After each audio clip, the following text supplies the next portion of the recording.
Today on Rappler.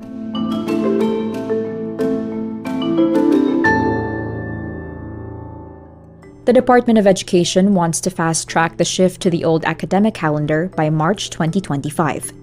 The Philippine Coast Guard cries harassment as 2 Filipino ships are damaged by China's jet stream water cannons. A Pasig City court orders the arrest of transport leader Mar Valbuena over cyber libel charges. Israel officials are worried the ICC is preparing arrest warrants for Prime Minister Netanyahu and government officials on charges related to the war in Gaza. And Columbia University begins suspending pro-Palestinian activists who refuse to disband their camp. The Department of Education wants to fast-track the shift to the old academic calendar by March 2025. It says it is proposing to President Ferdinand Marcos Jr. a more aggressive ending of the upcoming school year 2024 to 2025. DepEd spokesperson Francis Bringas says this was in response to clamor for a faster return to the old academic calendar. Before this, the DepEd had set an initial 5-year timeline to fully transition to the old academic calendar. If approved, students will only have 165 in-person school days for the upcoming school year.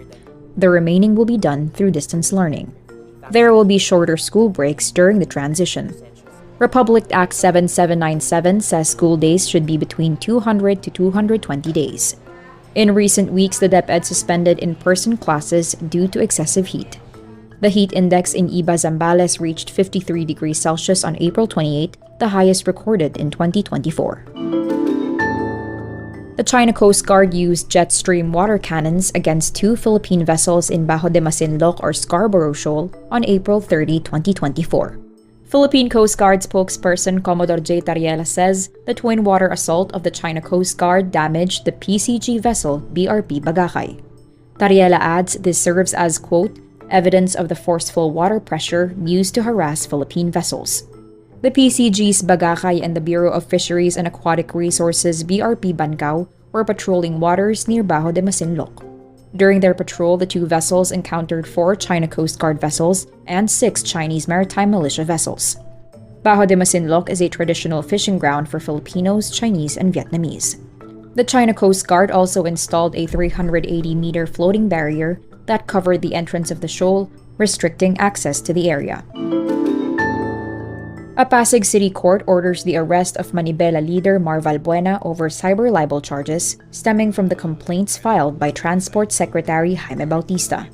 In 2023, Bautista filed cyber libel complaints against Valbuena, who allegedly accused him of corruption.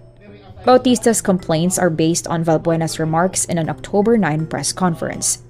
Valbuena claimed there was a bribery scheme that stretches from the DOTR, the Land Transportation Franchising and Regulatory Board, up to the Office of the President. The court set the bail at 10,000 pesos for each of the 2 counts of cyber libel. Valbuena was also sued by the Quezon City Police for so-called disruptive behavior during a transport strike in April. Israel officials are worried the International Criminal Court could be preparing arrest warrants for Prime Minister Benjamin Netanyahu and government officials on charges related to the war against Hamas. The ICC, which can charge individuals with war crimes, crimes against humanity, and genocide, is investigating Hamas's October 7 cross-border attack and Israel's devastating military assault on Gaza. Netanyahu earlier said, any ICC decisions will not affect Israel's actions but will set a dangerous precedent. The ICC is reportedly also considering arrest warrants for leaders from Hamas. Israel is not a member of the ICC and does not recognize its jurisdiction, but the Palestinian territories were admitted with the status of a member state in 2015. In October, ICC Chief Prosecutor Karim Khan said the court had jurisdiction over any potential war crimes committed by Hamas fighters in Israel and by Israeli forces in the Gaza Strip. Columbia University on Monday, April 29, begins suspending pro-Palestinian activists who refuse to disband their camp on its New York campus. The Ivy League school earlier declared a stalemate in talks seeking to end the polarizing protest.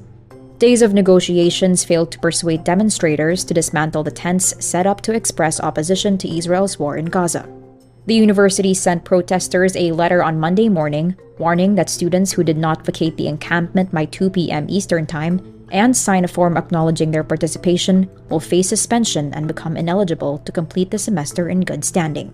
Protesters vowed to keep their encampment on the Manhattan campus until Columbia meets 3 demands: divestment of assets that support Israel, transparency in finances, and amnesty for students and faculty who participated in the protests.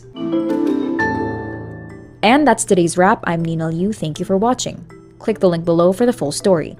Follow us on Rappler's YouTube, Facebook, X, Instagram, and TikTok.